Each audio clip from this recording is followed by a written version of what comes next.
बिस्मिल्लाहिर्रहमानिर्रहीम। अस्सलाम वालेकुम। क्या हाल चाल है स्टूडेंट्स आपका? उम्मीद है सब खैरियत से होंगे। आप देख रहे हैं इनोवेटिव कंप्यूटर साइंस क्लब और मैं हूं आपदा लतीफ़। आज हम आईसीएस पार्ट फर्स्ट के एक न्यू टॉपिक पे बात करेंगे जिसका नाम है कैशे मेमोरी।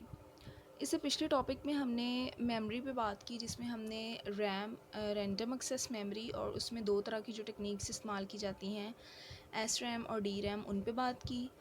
इसके अलावा हमने रोम रीड ओनली मेमोरी और इसमें जो तीन तरह की टेक्निक्स थी P ROM E P ROM और ई पी रोम उस पर बात की। एस रैम में हमने देखा कि एस रैम जो है वो थोड़ी फास्टर है डी रैम की निस्बत और उसका इस्तेमाल किया जाता है एक और मेमोरी बनाने के लिए और वो कौन सी मेमोरी थी? Cache memory. Cache memory size में छोटी लेकिन बहुत ज़्यादा फास्ट है ये, ठीक है। और इसको बेसिकली डिज़ाइन इसलिए किया गया है कि जो डाटा और इंस्ट्रक्शंस की ट्रांसफ़र है, इंस्ट्रक्शन का ट्रांसफ़र है उसे तेज़ किया जा सके, उसे स्पीडली ट्रांसफ़र किया जा सके। कैशे मेमोरी रैम की निस्बत काफ़ी तेज़ मेमोरी है, ठीक है। अब जो रिसेंटली इंस्ट्रक्शंस सीपीयू इस्तेमाल करेगा या बार बार जिन इंस्ट्रक्शंस को सीपीयू इस्तेमाल करेगा उन इंस्ट्रक्शंस की एक कॉपी इस कैशे मेमोरी में आती जाएगी। तो कैशे मेमोरी साइज़ में छोटी लेकिन स्पीड इसकी काफ़ी फास्टर है।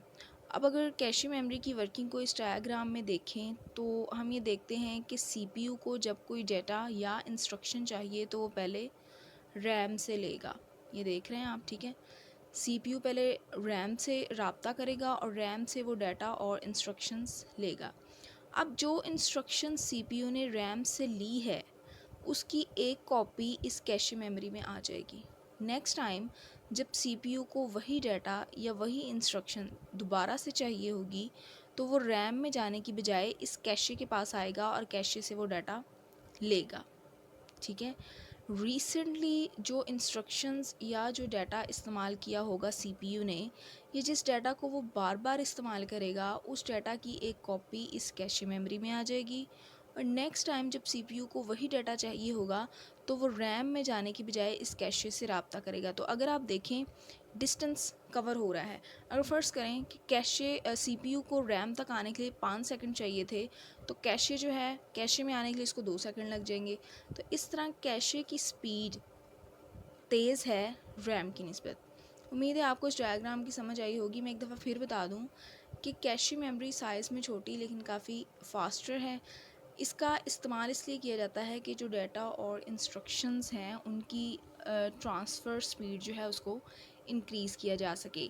सीपीयू ने जो इंस्ट्रक्शंस इसको जो डाटा या जो इंस्ट्रक्शन चाहिए होगी फ़र्स्ट टाइम वो रैम से लेगा और जब वो रैम से ले लेगा तो उस डाटा की एक कॉपी इस कैशे में आ जाएगी। नेक्स्ट टाइम जब सीपीयू को वही इंस्ट्रक्शंस चाहिए होंगी तो वो इस कैशे से रब्ता करेगा, रैम के पास नहीं जाएगा। अब कैशे की जो स्पीड है वो काफ़ी फास्टर है रैम से, तो इसको बेसिकली डिज़ाइन ही इसलिए किया गया है कि अपने सीपीयू की वर्किंग को इंक्रीज़ किया जा सके। अब ये देखने में काफ़ी छोटा टॉपिक है लेकिन इसकी वर्किंग के हिसाब से काफ़ी इम्पोर्टेंट भी है। इसको सिंपली ये भी पूछा जा सकता है कि व्हाट इज़ कैशे मेमोरी और इसके अलावा इसको इस तरह भी पूछा जा सकता है कि ये इफ़ेक्ट किस तरह करती है सीपीयू पे, सीपीयू की वर्किंग पे, यानी कि कैशे मेमोरी सीपीयू की वर्किंग पे किस तरह इफ़ेक्ट करती है। तो हमने देखा कि कैशे मेमोरी सीपीयू की स्पीड को इंक्रीज़ करती है, सीपीयू की डाटा एक्सेस स्पीड को इंक्रीज़ करती है, क्योंकि अगर सीपीयू 5 सेकंड ले रहा है रैम से डाटा एक्सेस करने में और अगर उसी डाटा की एक कॉपी कैशे में मौजूद होगी तो वो डाटा उसे कम टाइम में मिल जाएगा। इस तरह कैशे मेमोरी सीपीयू की स्पीड को, डाटा ट्रांसफ़र स्पीड को तेज़ करती है। कैशे मेमोरी के बाद नेक्स्ट हमारा टॉपिक है बस इंटरकनेक्शन क्या है या डिफरेंट टाइप्स कौन सी हैं बसेस की। इससे पिछले लेक्चर में भी हमने बस इंटरकनेक्शन के बारे में देखा। बस जो है वो बेसिकली एक कॉमन पाथ है डाटा को ट्रांसफ़र करने का और इंटरकनेक्शन यानी कि अंदरूनी कनेक्शन इसका क्या है। तो जो कंप्यूटर सिस्टम है वो डिफरेंट डिवाइसेस पे कंसिस्ट करता है। जैसे कि कंप्यूटर सिस्टम तभी होगा जब उसमें सीपीयू होगा, मेन मेमोरी होगी और इसके अलावा इनपुट और आउटपुट यूनिट्स या इनपुट और आउटपुट डिवाइसेस होंगी, जैसे कि इनपुट डिवाइस हमारी कीबोर्ड और माउस है जो कॉमनली इस्तेमाल की जाती है, और आउटपुट में अगर देखा जाए तो मॉनिटर है, उसके अलावा प्रिंटर भी है। तो हमारा जो कंप्यूटर सिस्टम है वो डिफरेंट डिवाइसेस पे मुश्तमिल है, जिसमें सीपीयू, मेन मेमोरी और इनपुट आउटपुट यूनिट्स शामिल हैं। अब ये जितनी भी डिवाइसेस हैं वो एक दूसरे के साथ कनेक्ट होती हैं एक इंटरनल कम्युनिकेशन चैनल के ज़रिए। अब अगर हम अपना सेटअप लगाते हैं तो हम देखते हैं कि हम केबल्स के ज़रिए इनको कनेक्ट करते हैं, जो इनकी लीड्स होती हैं इन डिवाइसेस की, इनके ज़रिए। लेकिन उनकी बैकएंड पे वो एक इंटरनल कम्युनिकेशन चैनल होता है जिसके ज़रिए वो ये तमाम डिवाइसेस एक दूसरे के साथ कम्युनिकेट कर रही होती हैं। अब वो इंटरनल जो चैनल होता है उसके ज़रिए डिवाइसेस एक दूसरे के साथ डाटा को एक्सचेंज भी करती हैं। अब वो इंटरनल कम्युनिकेशन चैनल जिसके ज़रिए कंप्यूटर सिस्टम की डिफरेंट डिवाइसेस एक दूसरे के साथ कम्युनिकेट करती हैं उसको बस इंटरकनेक्शन कहा जाता है। हमारा सिस्टम बहुत सारी डिवाइसेस पे मुश्तमिल है और वो डिवाइसेस एक इंटरनल कम्युनिकेशन चैनल के ज़रिए एक दूसरे के साथ कनेक्टेड हैं। उस चैनल को बस इंटरकनेक्शन कहा जाता है। नेक्स्ट है हमारा कि कंप्यूटर बस क्या है। बस बेसिकली एक कॉमन पाथ है डाटा और कमांड्स को ट्रांसफ़र करने के लिए। कॉमन यानी कि एक यही एक रास्ता है जिसके ज़रिए ये डिवाइसेस एक दूसरे के साथ कम्युनिकेट करेंगी। अब ये जो डाटा या जो कमांड्स हैं वो किन डिवाइसेस के दरमियान में कम्युनिकेट कर रही होंगी, सीपीयू, मेमोरी और इनपुट और आउटपुट डिवाइसेस के दरमियान में कम्युनिकेट कर रहा होगा डाटा और कमांड। अब इसका इस्तेमाल, बस का इस्तेमाल जो सेकेंडरी स्टोरेज है वहाँ से डाटा को एक्सेस करने के लिए भी किया जाता है। सेकेंडरी स्टोरेज कहते हैं परमानेंट स्टोरेज को, जहाँ पे मेमोरी की बात है वो होता है टेम्प्रेरी स्टोरेज। तो सेकेंडरी स्टोरेज यानी कि परमानेंट स्टोरेज जैसे कि hard disk, CD, DVD, floppy disk और यूएसबी, ये सारा कुछ जो है वो सेकेंडरी स्टोरेज में आ जाता है। तो बस का इस्तेमाल सेकेंडरी स्टोरेज से डाटा को एक्सेस करने के लिए भी किया जाता है। अब एक बस के ऊपर जितना डाटा एक टाइम में ट्रैवल करेगा उसको बस विड्थ कहा जाता है। यानी कि एक टाइम में एक बस के ऊपर जितना डाटा एक डिवाइस से दूसरी डिवाइस में कम्युनिकेट करेगा उस डाटा को बस की विड्थ कहा जाता है। जितनी ज़्यादा बस की विड्थ होगी उतनी ही ज़्यादा इसकी हमारे जो सिस्टम की परफॉर्मेंस है वो इंक्रीज़ होगी। फ़र्ज़ करें कि एक बस है जो 32 लाइंस पे मुश्तमिल है। तो अब ये देखें कि मैंने थोड़ी सी ये एक डायग्राम बनाई है छोटी सी। इसमें आप देखें कि बस बेसिकली होती किस तरह की है, इस तरह की, यानी कि लाइंस लगी होती हैं। अब ये मैंने लगाई हैं 5 लाइंस। इसका मतलब है कि इसमें 5 बिट्स डाटा की मूव करेंगी, मतलब कि एक लाइन पे एक बिट डाटा मूव करेगा। अब अगर हमारे सिस्टम में मौजूद बस 32 लाइंस पे मुश्तमिल होगी तो इसका मतलब है कि वो 32 बिट को कैरी करेगी। 32 बिट मतलब 4 बाइट्स बन जाएंगी, ठीक है। इसी तरह अगर बस जो है वो 64 लाइंस पे मुश्तमिल होगी तो वो 64 बिट्स को कैरी करेगी, यानी कि 8 बाइट एक टाइम में। तो जितनी बस जो है वो एक टाइम में डाटा को एक जगह से दूसरी जगह मूव करवाएगी उसको बस की विड्थ कहा जाता है। इस तरह लाइंस लगी होंगी और एक टाइम में एक लाइन पे एक बिट डाटा मूव करेगा।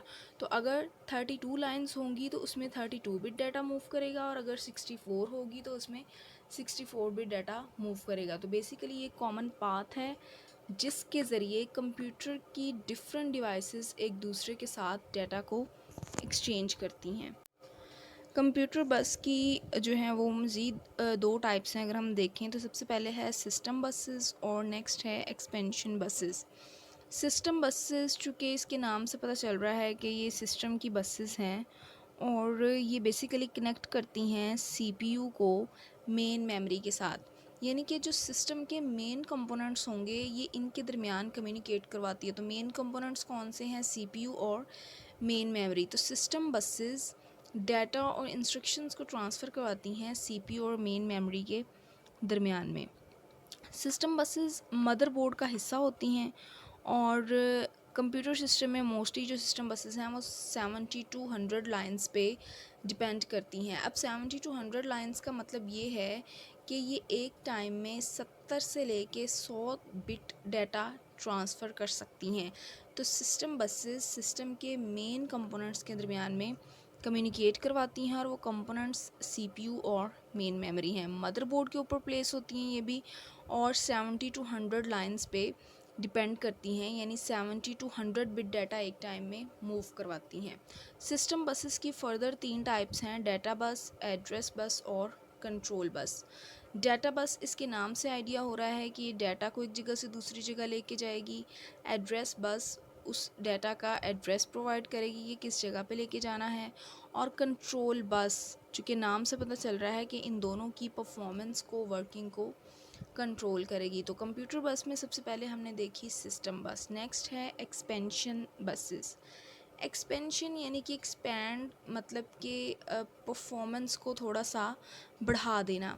अब एक्सपेंशन बसेस कनेक्ट करती हैं सीपीयू को एक्सटर्नल डिवाइसेस के साथ, जैसे कि सीपीयू को कनेक्ट करेंगी ये माउस के साथ, और कीबोर्ड के साथ कनेक्ट करेंगी, प्रिंटर के साथ और स्कैनर के साथ। चूँकि जितनी भी डिवाइसेस हैं ये एक्सटर्नल डिवाइसेस हैं, तो एक्सपेंशन बसेस इन एक्सटर्नल डिवाइसेस के साथ सीपीयू को कनेक्ट करेंगी।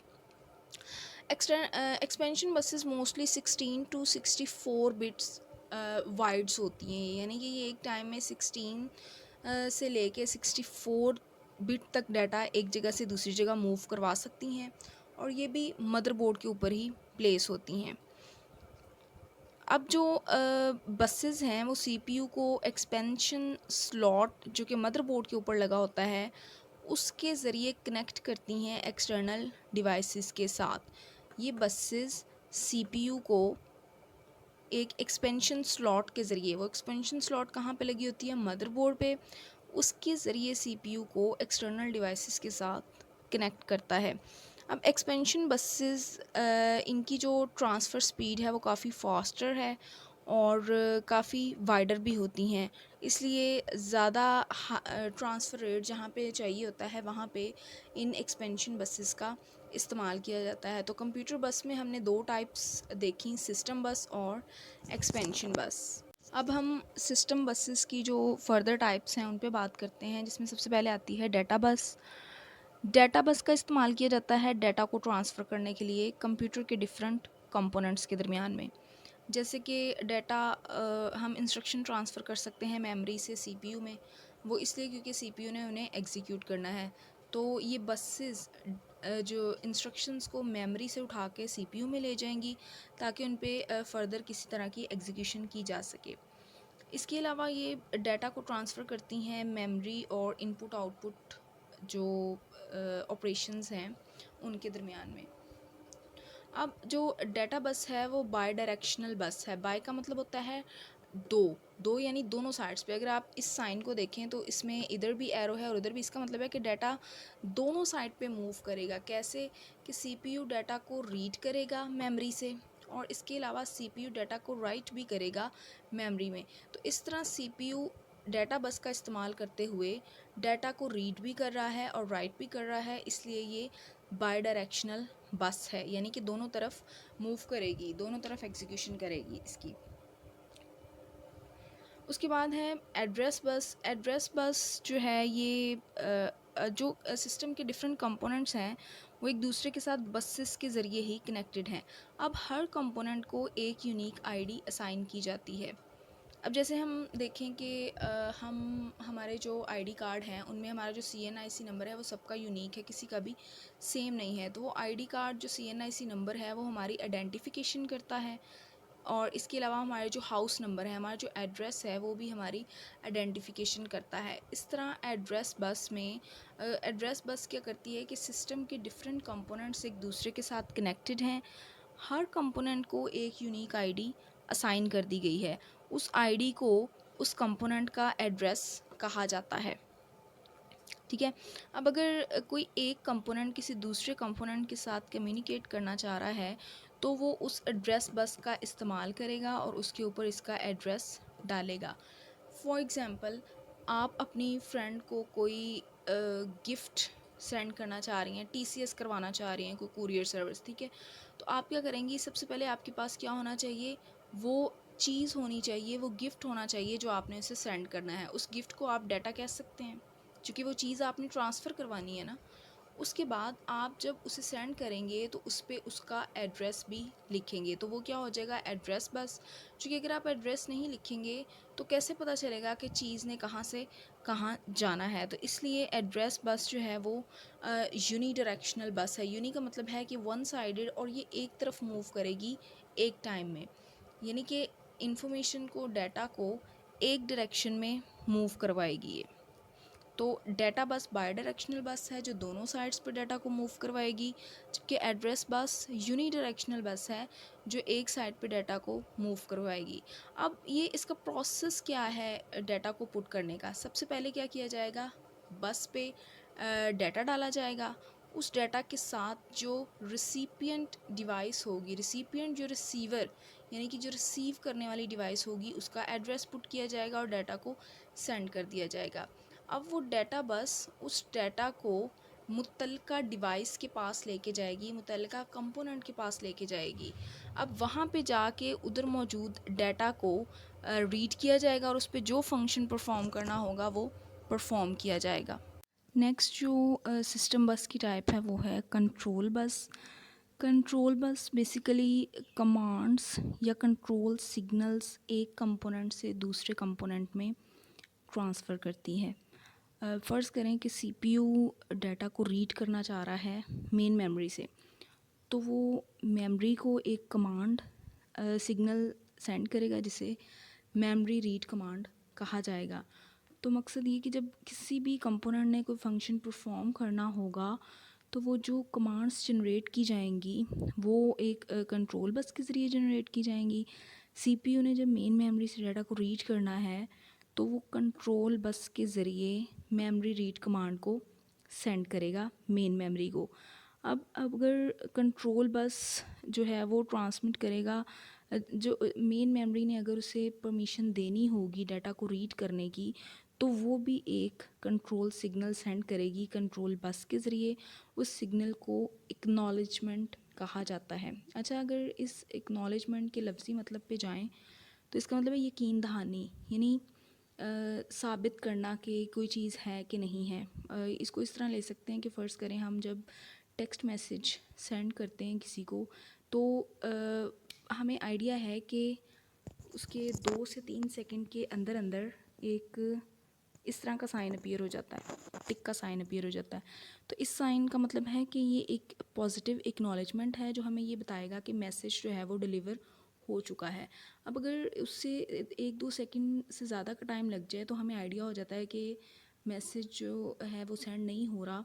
इसकी वजह या तो हो सकती है कि आपके पास बैलेंस नहीं है या कोई नेटवर्क प्रॉब्लम, तो उसके बाद भी हमें एक एक्नॉलेजमेंट मिलती है जिसे नेगेटिव एक्नॉलेजमेंट कहा जाता है।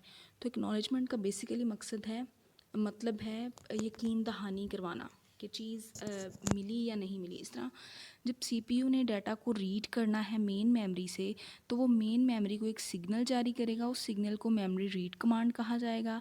जब मेन मेमोरी ने CPU को परमिशन देनी होगी कोई भी डाटा को रीड या राइट करने की, तो वो भी कंट्रोल बस का इस्तेमाल करेगी और वो एक एक्नॉलेजमेंट सेंड करेगी CPU को।